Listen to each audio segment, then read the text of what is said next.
Good evening. We are doing the Narad Bhakti Sutra. This is a new sutra today. It is from 34 onwards. Now, these are sutras which are going to help us in developing the divine love for the Lord. So, today we are doing how are the techniques, what is exactly required for a devotee to understand how to develop this love for the divine. So, Narad Bhakti Sutra, Sutra 34. The ancient teachers sing differently upon the means of developing this devotion in the human bosom. Now, every teacher of Bhakti Marg is going to talk of different techniques or different methodologies for developing this devotion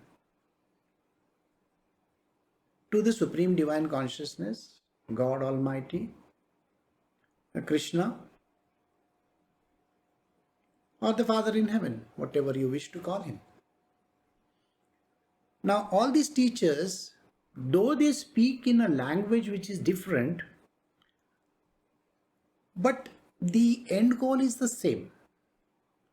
We had also yesterday thought of the end goal related to other aspects like the Karma Yoga, that is the path of action. Then we had also done what is called as the Jnana Marg, which is the path of knowledge,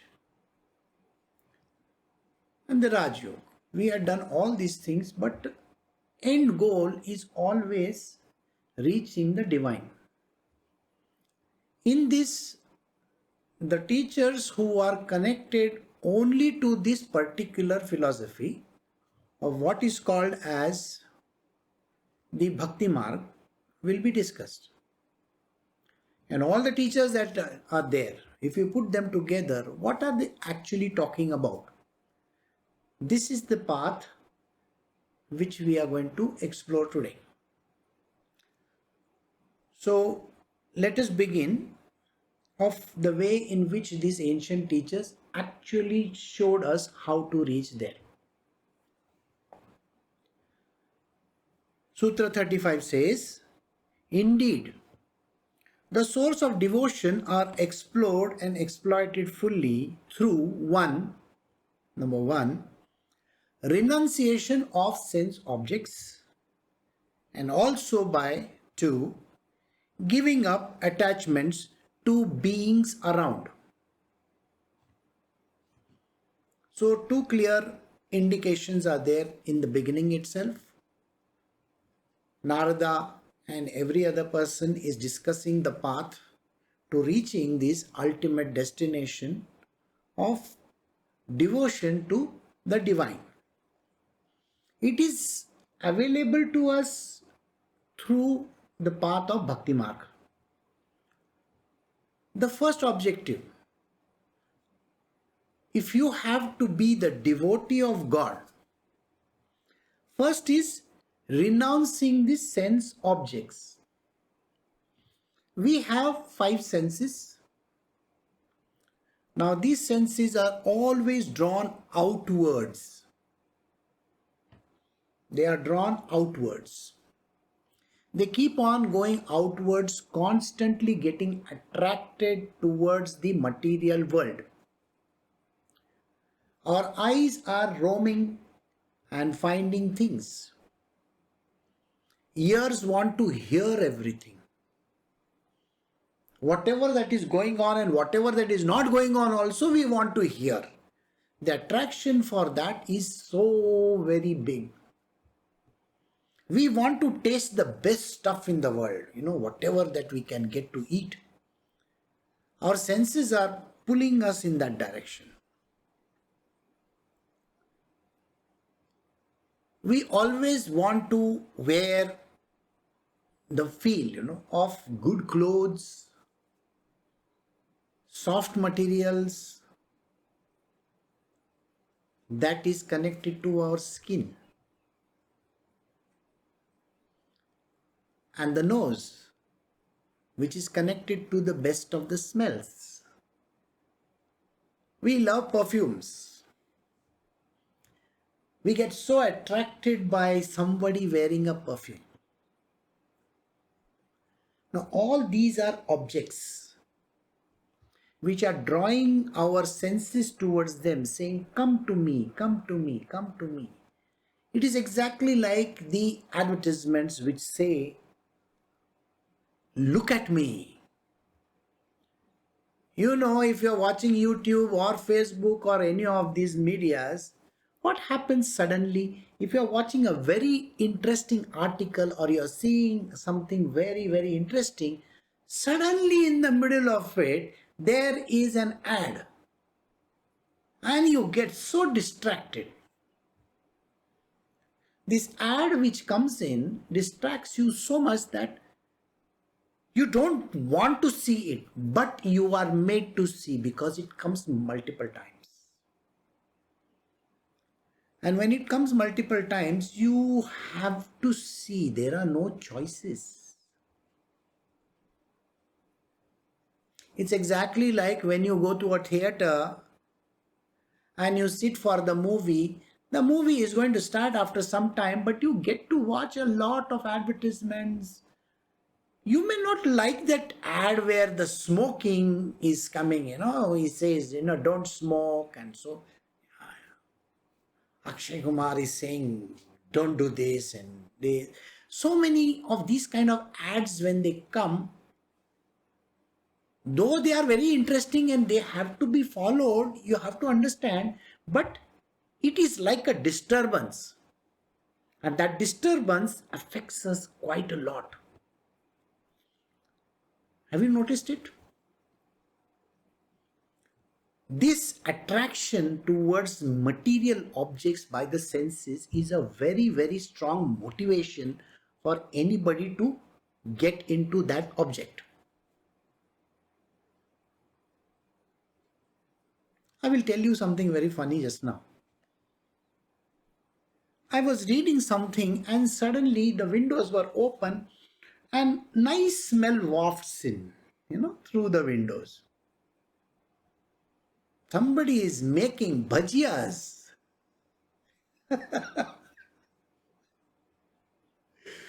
Well, they are frying something and the smell is wafting here and there.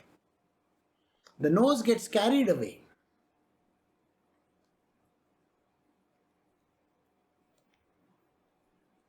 This is the attraction that is drawing you closer towards that object and says, "Come to me, look at me, see me, take me.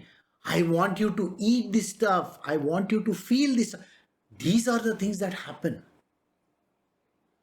These are called disturbances. And the first one is renouncing the sense objects. If you want to be the devotee of God, you have to renounce the sense objects. The sense object's job is to attract you. In this material domain, this world around us, haven't you seen all the sense objects the way they attract? The flowers are so pretty and beautiful that the bee hovers around it. The small, small flying insects, they will sit on it, and then they will go to another one, and then they will go to another one, and another one.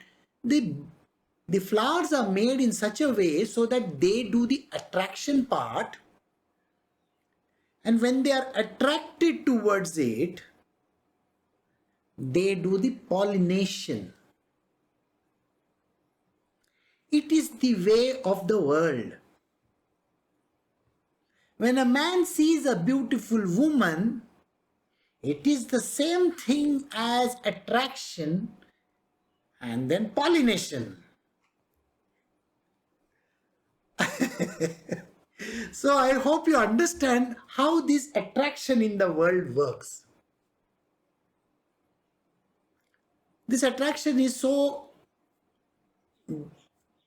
much drawn towards this object that it becomes difficult not to get carried away by it.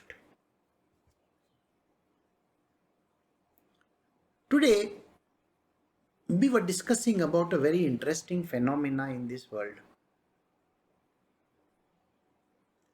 So in that, what happens is, people eat all kinds of stuff. All this problem which is happening in the world, the coronavirus COVID-19 issue, is because of people eating the wrong stuff. It is said somewhere that someone ate the bat. Today they caught a lot of pangolin skins in Malaysia or Indonesia or one of those countries. They were seized. Why are they doing that? People eat snakes, they eat rats, they eat all kinds of bugs. So the question was, why do human beings eat that stuff? Now I'm going to give you an answer why they do it. It is called as tendency. Now these tendencies come from your past lives. Alright?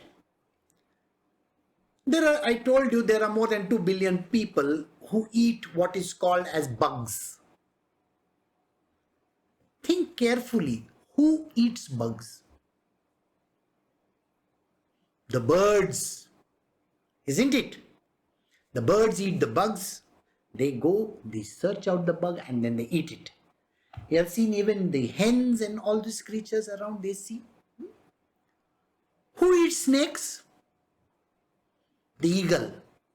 It has got its eyes on that snake. It goes, snatches it and eats it up. So I think you got a gist of what I'm saying. It is not that the humans love to eat that, but it is their tendency to eat that. And that tendency has come from their past lives. So if there is someone who is eating a bug today, common sense, forget about rest of the things, common sense will tell you there must have been birds in their past life somewhere. Somebody who is eating a snake or something like that must be an eagle or those kind of creatures. These are called tendencies from the past lives. Alright? Now, this is what is drawing them. When they see this creature, the bugs. Now, those who don't love bugs, when they look at a bug, they'll do like that.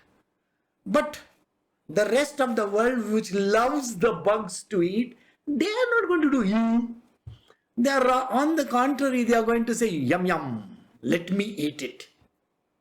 There must have been birds, see? I think it is clearly there somewhere.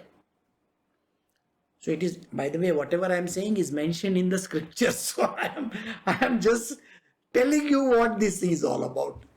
So there was a scripture which I was doing in which it was mentioned. So I'm just repeating it because that scripture is not this one. It's just a repetition of what happened. So that is the tendency from the past. Now we come to the next part, which is called tendencies from this life. People develop tendencies when they come in connect with the universe around.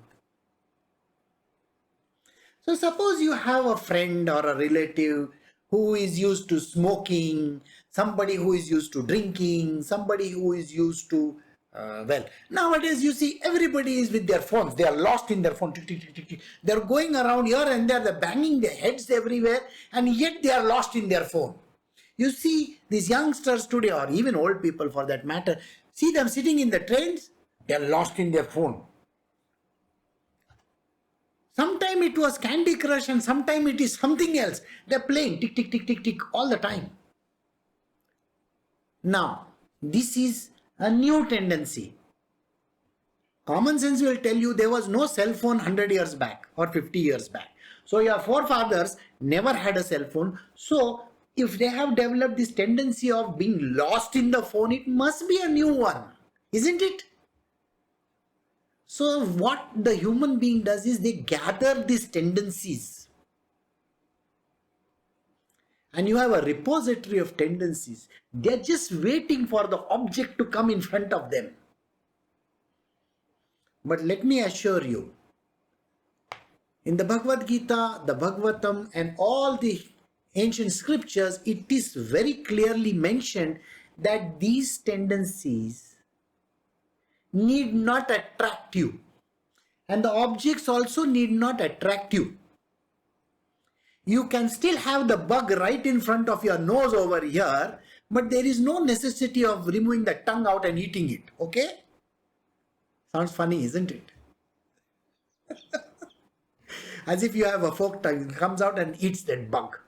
No. What I mean is, you don't have to do that. You can drop that tendency. You can put it in the back burner. You can just put it in the cupboard and lock it up. The tendency can be locked up, can be just put somewhere away. So it is the human mind which can help a person to overcome this tendency. But it is the same human mind which can tell you, go eat it, go drink it, fall into that trap. So I hope you got this one. What is it that is attracting? The objects around you. They will say, come to me, look at me, see me, eat me, drink me. Like that. So, you have to renounce these objects, sense objects. Don't fall for those objects. Got it? Don't get trapped into these tendencies of yours and fall for that object. When you want to become a devotee of the Lord, why do these objects become attractive to you? So don't get attracted to these objects. The object can just be there. It need not bother you. You see, botheration is when you have the wherewithal to do that. You may see a Ferrari and you may not have the wherewithal to buy that. Got it? But the wherewithal to see the object and fall in love with the object is there. So you may look at a beautiful car and say, wow, I would love to own it someday. That is called attraction. Renounce it. It is not necessary to own the object. Alright?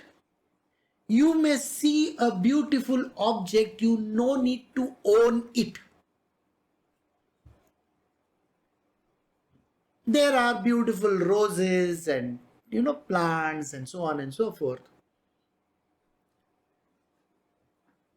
Why is it that some people want to pluck that and put it in their hair or put it in front of something? Why does that happen?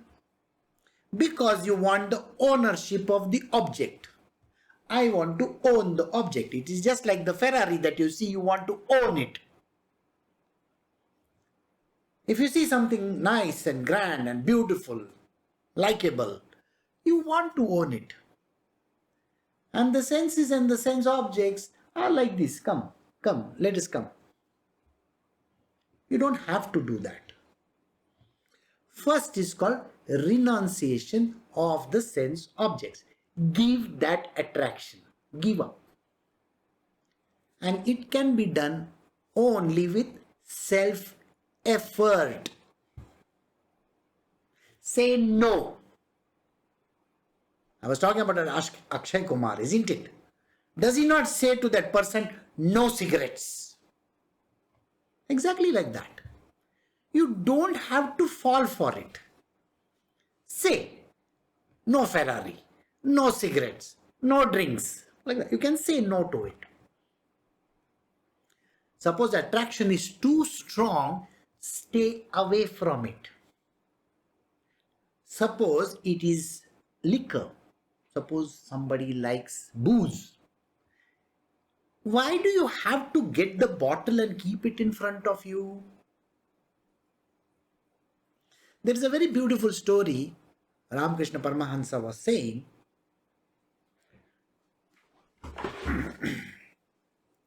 In that story, Ramakrishna ji was saying that there is a doctor and there is a doctor friend of his. They are both sitting together. Suddenly a patient comes. Though that doctor is not doing anything, yet the doctor looks at the patient, says, what is wrong? He says, I have this issue. So he tells him, can you come tomorrow? I will take care of the issue tomorrow, not today. So the doctor friend who is sitting over there says to him, why did you send that fellow away? So the next day when he comes, he looks at that patient of his and gives him the medicine and says, you take this medicine. So the doctor friend says, you could have done the same thing yesterday. Why do you do it today? So he says, you see, yesterday there were bottles behind me of all those sweet objects which were the cause of his misery. Got it? They were putting him in that disease.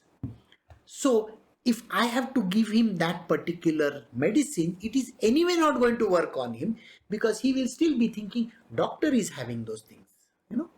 He has seen them. So today I removed those bottles away from here and I gave him the same medicine which I was supposed to give him yesterday. So it is simply like that. If there is an irritable person in your life, or an irritating object, or something which is going to draw your attention towards it, can you remove that object from your vicinity? Remove it out of your vision. So if there is a person, maybe you have an ex, why do you have to retain the pictures or the phone number or the messages of that person? Because every time when you see that, you feel very nostalgic and you feel, I should not have done like this, he should not have done like that, this should not have happened. And then you go into that state of mind where you are going to be lost. So can you delete all those pictures? Can you delete all those messages? Can you delete that phone number? Can you remove that object right from your nose? Right in front of your nose, delete it. So the first thing that you got to do in your life is remove the object which is irritating you. The object which is irritating you, the object which you feel that you need to have it,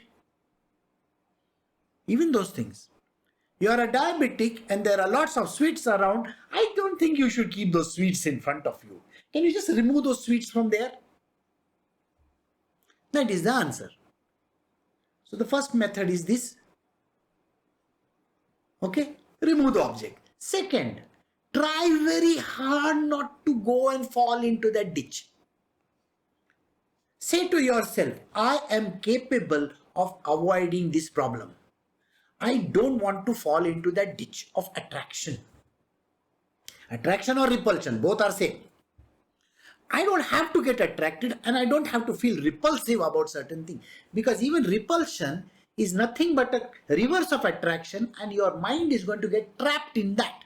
That means if there is something which is irritating you, it's going to irritate you throughout your life and you're going to be attracted towards that object. Got it? You keep on thinking about that object. Isn't it the same? Like suppose today you had a breakup, you know what? For the next 1 month you're going to maybe grow your beard, grow your hair and keep on thinking like Devdas. Oh, why did this happen? You may say, and today it might be repulsion. You don't like that person. Maybe that person cheated on you or something like that. But yet, what happens? Your mind is occupied in that object. And this is what I'm talking about. He says, renounce it. Renounce these sense objects. Don't attract them towards you. Attraction and repulsion are similar phenomena. they take up your mind space, isn't it? Something that takes up your mind space, you got to remove it from your life. Renunciation means that object should not even touch you. The object is going to be there. Why are you bothered about it? So renunciation of sense objects is the primary way of getting higher in devotion. Renounce the objects which attract you. The next thing that he says is give up attachments to beings around. We are so much attached to people in our life. If you are attached to one person, can you be attached to another person? Suppose you have one husband or one wife, you are attracted towards that husband or wife. If I have another husband and another wife, you know what is going to happen, no? Mahayuddha. There is going to be Mahabharat. Why do you want to have that? There is going to be a lot of ill will. So, attraction of any one object takes away from another. Let us say you love mangoes, and I keep a basket full of beautiful mangoes in front of you. You know, you cannot take your eyes out from them. You want to have them. Now, you know, all these people who do this kind of attraction things, what do they have?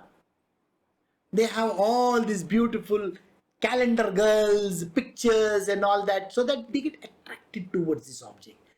Why are you attracted towards that object? Because of lust. It could be any other thing also.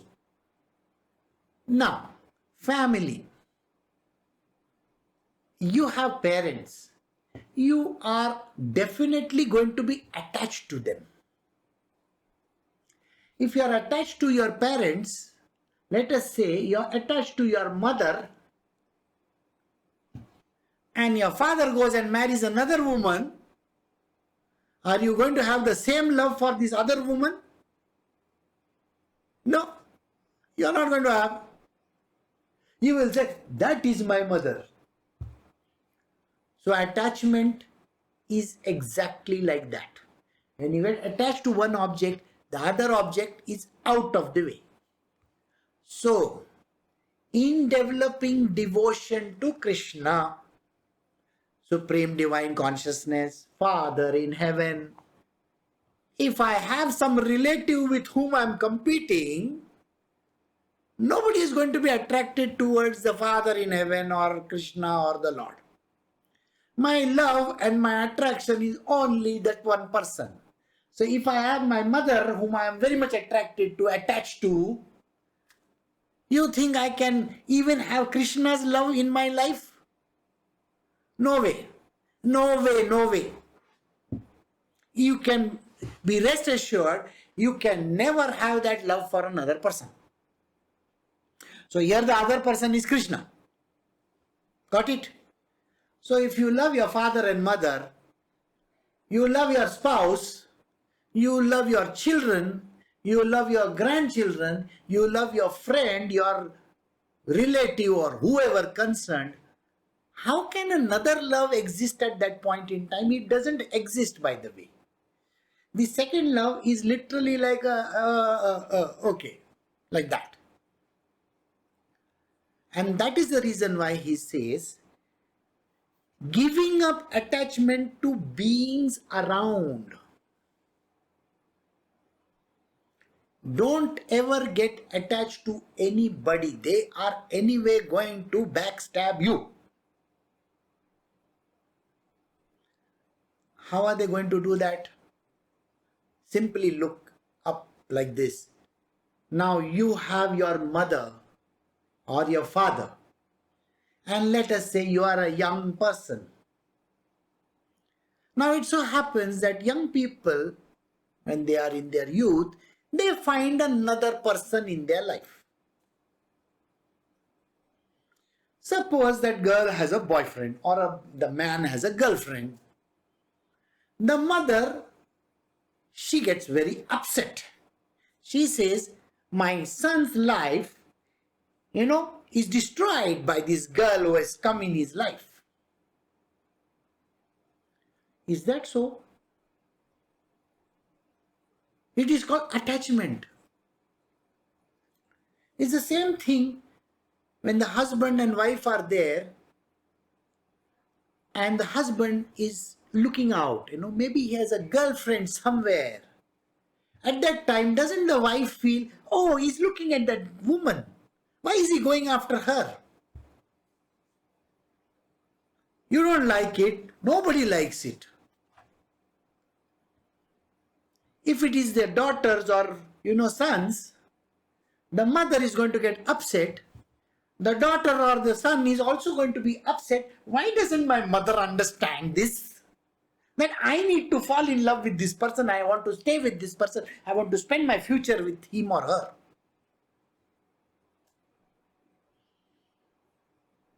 So this is the place where discord sets in.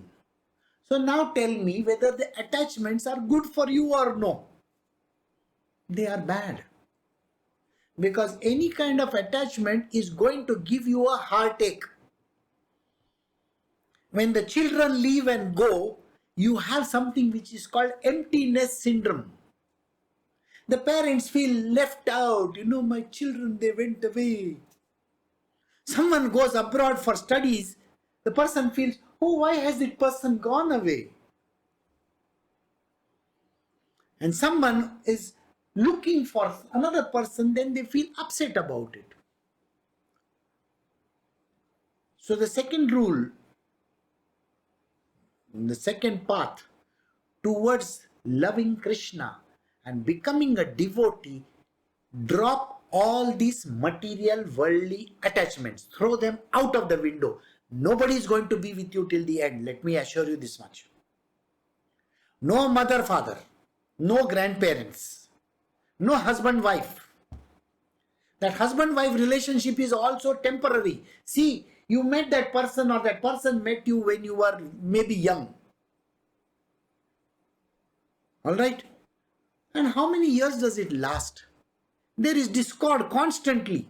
I don't like this. You should not be doing this. That should not be done. Today, when everybody is at home, everybody is getting on each other's nerves. You know that very well, isn't it? Suppose you have, now today, in today's day and age, what has happened is people are supposed to be inside the house. How many hours can you stay with this person? After some time, you're going to get very irritated. Why? Because you are not used to being with that person, even if you might have been with that person for the last 20 years. They're going to get on your nerves. You will not like what they are doing, and they will not like what you are doing. In our spiritual path also, suppose there is somebody. Now, let us say you are a young man or a young woman who wants to be in spiritual.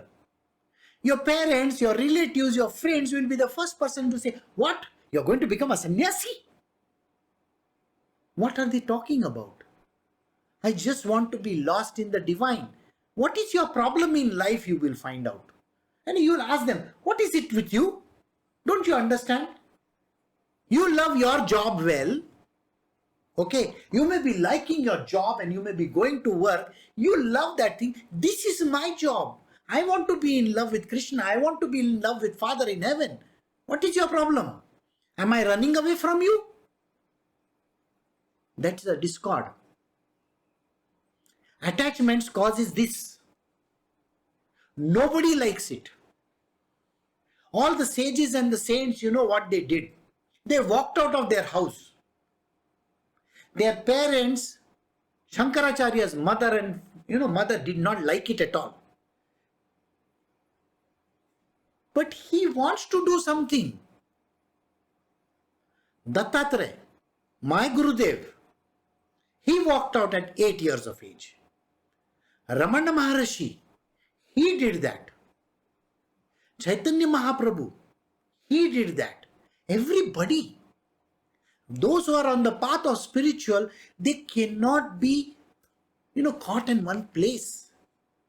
They have to be detached in this world. They have to go away. For them, that is important. Why? The second one over here. When a person is detached, he can get attached to the Lord. The Father in heaven or Krishna is not going to ditch you.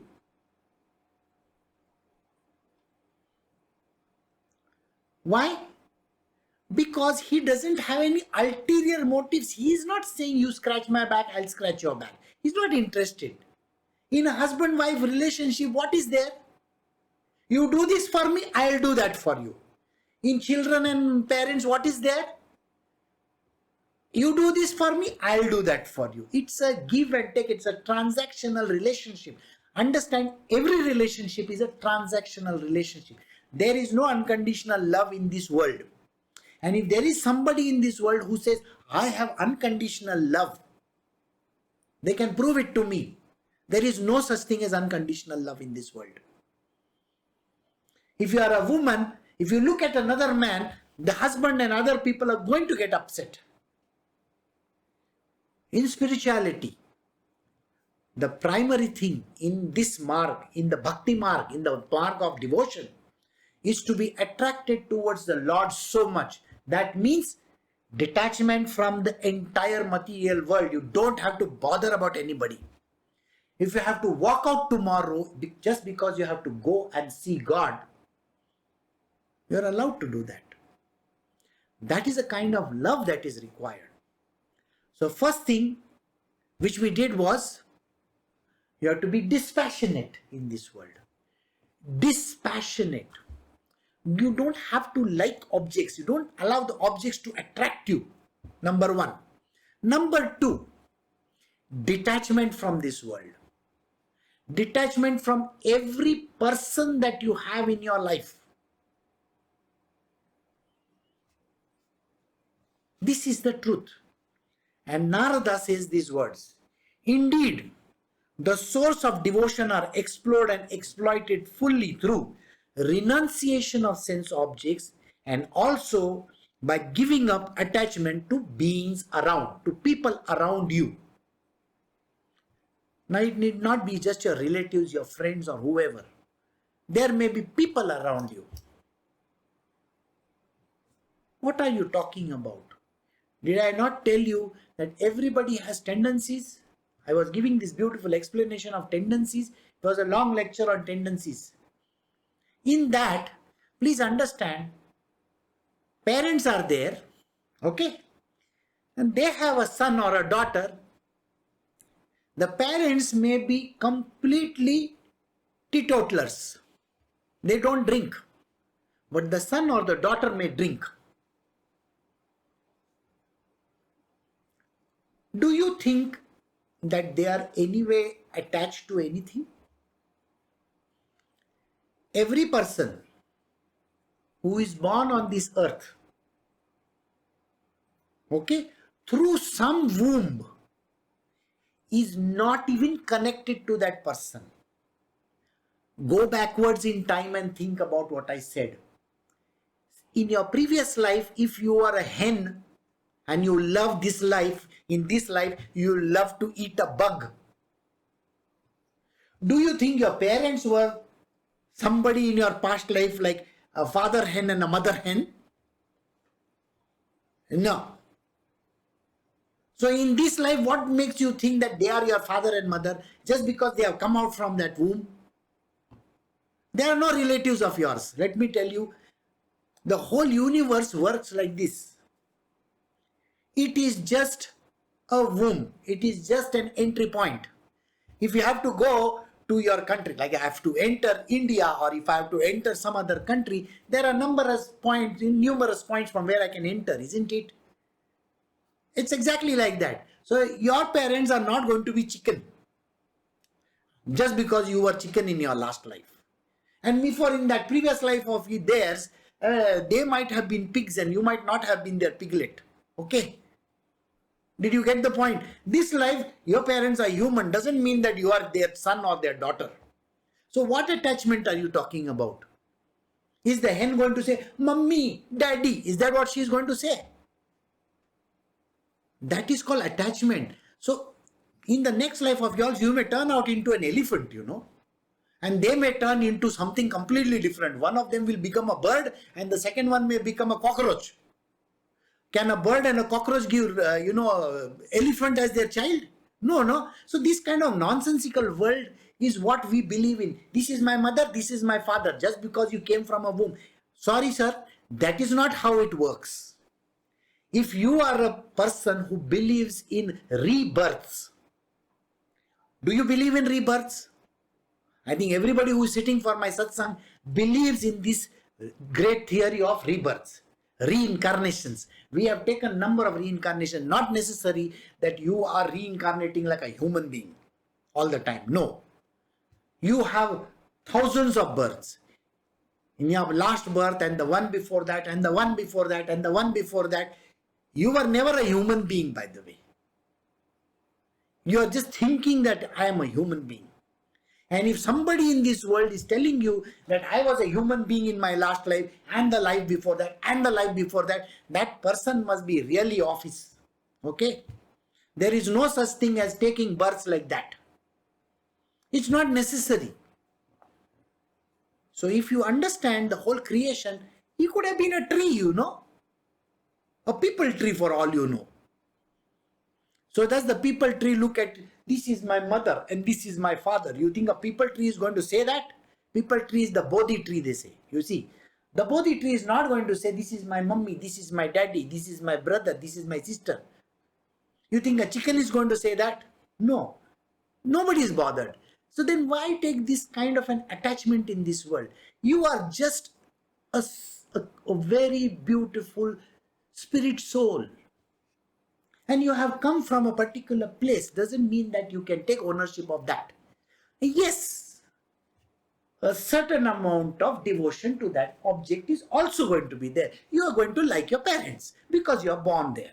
You are going to like your country because you are born there. Okay, that is the only way. But otherwise, in devotional path, this is the primary thing. You don't have to be attracted towards anything. So there should be detachment. We are moving to the next verse, verse 36.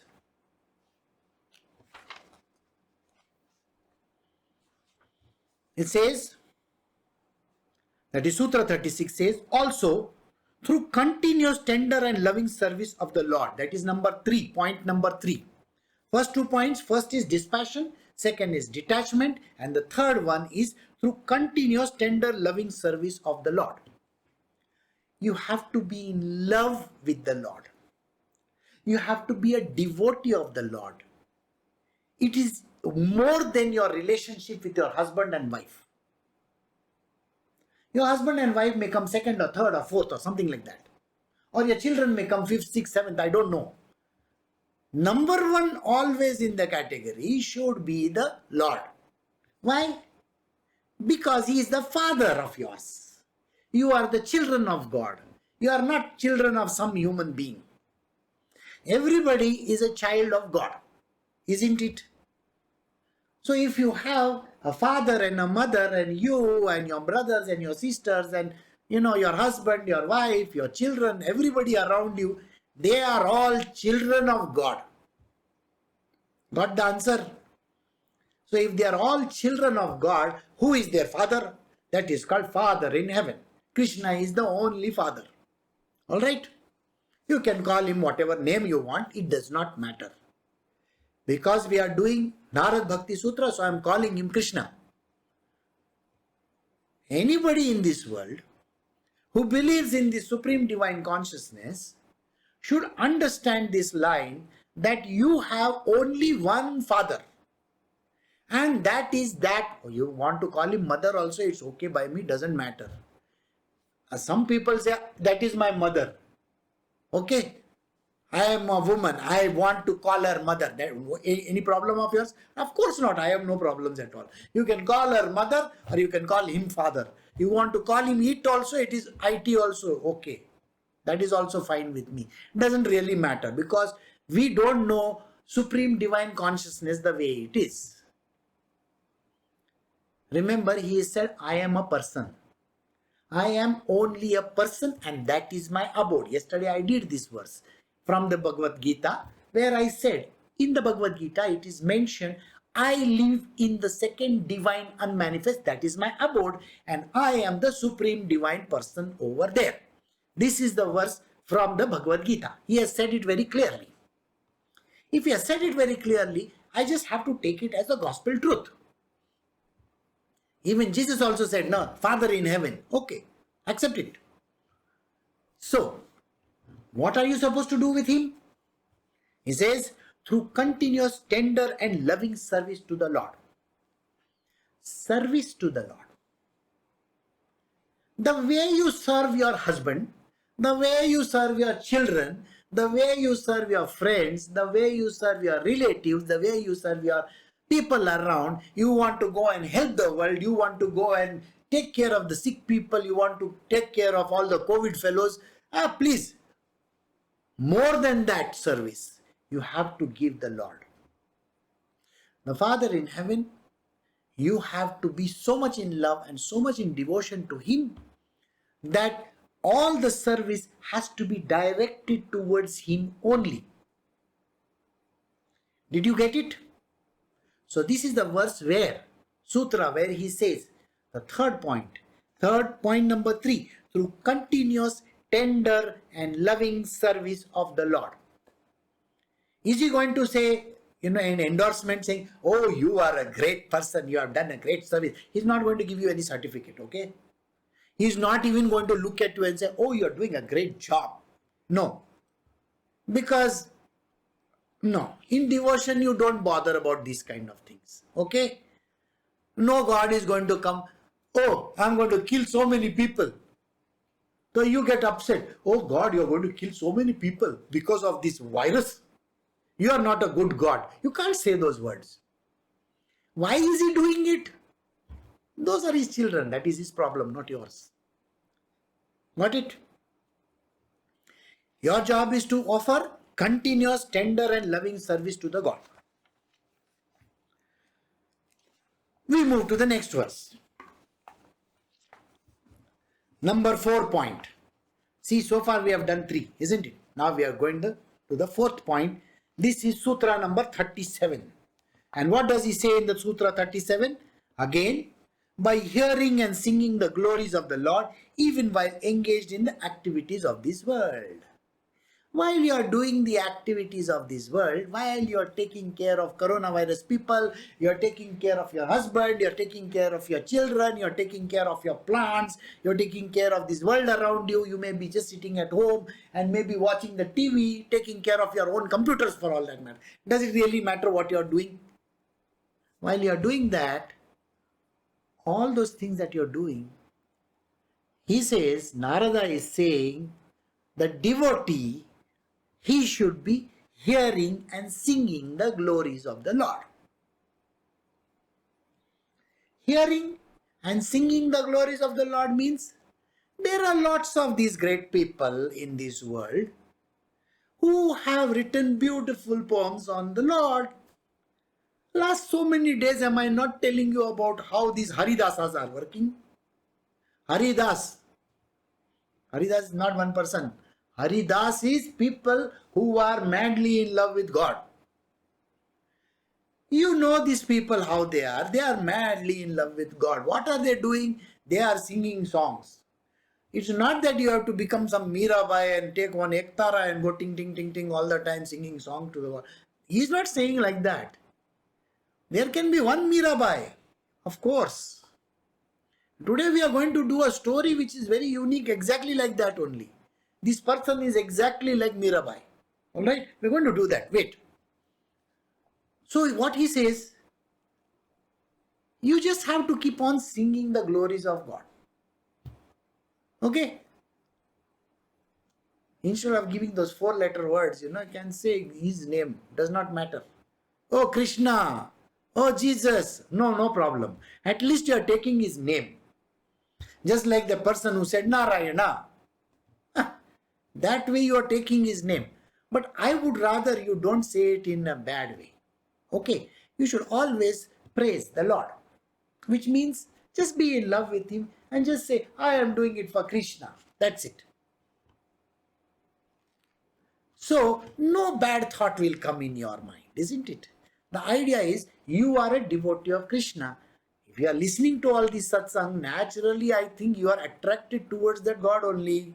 Otherwise, why are you wasting your time for so many days sitting over here? You think I'm going to give you some chocolates? You think I'm going to give you some gifts after this? Okay, thank you very much for joining. Tomorrow you will get an iPhone 12. I'm not going to give you iPhone 12s. Got it?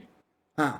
So there is no gift at the end of it. Okay, what is the gift? Only some stories of the Lord. That's it. That's the only gift I can give you at the end. So the answer is simply this: sing his glories. That is kirtan. Kirtan means singing the songs of the Lord. In church they have those choirs, they sing all the hymns and this and that, so many things. You can do that. And hearing them. Suppose you have a horrible voice. You can't sing properly. Don't sing. It's okay. Doesn't matter. At least you can listen to those words, isn't it? See, you are hearing with your ear all the nonsense in this world. Why not you tune your ears towards that good stuff? Okay? So listen to his stories, listen to the songs, listen to his glories wherever you get a chance. Yes, YouTube is there and all these places are there. Go search it out. You will find some nice stories. Got it? So this is what he means. And this way we have come to the end of Sutra 37. Next time when we start, we are going to do the magic of satsang. I see you are sitting for satsangs only. What am I doing? I'm nothing but satsangs. So next time it is the magic of satsangs. We are going to do that chapter which is from verse 38 onwards. We have ended at verse 37.